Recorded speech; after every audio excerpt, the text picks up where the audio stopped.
I would almost argue to do more strength training over running. If we can get into a run ready to run as opposed to use the first mile to warm up and feel creaky and sore, we're going to get a lot more out of the run. How do you balance strength and mobility as a runner?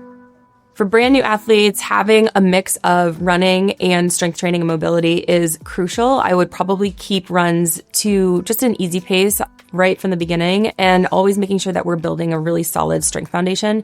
You can make a ton of big strength gains in the first 4 to 6 weeks. So I would almost argue to do more strength training over running for the first 4 to 6 weeks and then perhaps shift with that mix as you get closer to the marathon itself. So if we're running 3 days a week in strength training for 2 or 3 in the beginning, then we can pop up the running after about 6 weeks to 4 days of running, 2 days of strength training. But being able to periodize your strength training with your running is crucial as you approach a marathon.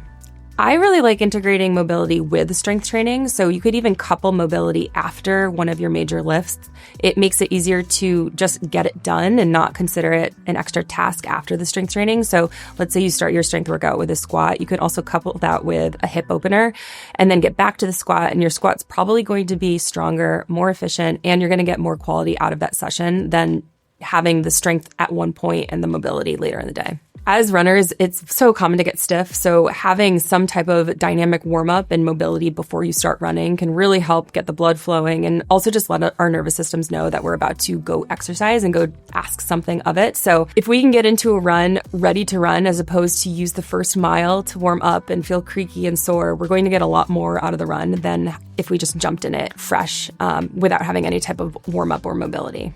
You can really habit stack mobility with the end of your run because when you finish the run, there's that euphoria feeling. You want to take a second to yourself and also have a little bit of gratitude. And that's a really good opportunity to also do 1 or 2 mobility moves as you're thinking about the run that you just did before you immediately shift into the next hat that you wear in life. It's just as valuable to take that psychological moment to thank yourself and your body for what you just did before you move into the next crazy thing that life brings you.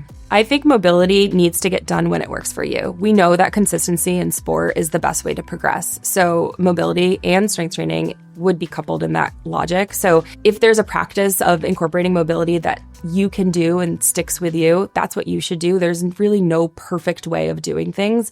Whatever will make you do it and make it you do it consistently is what you should stick with.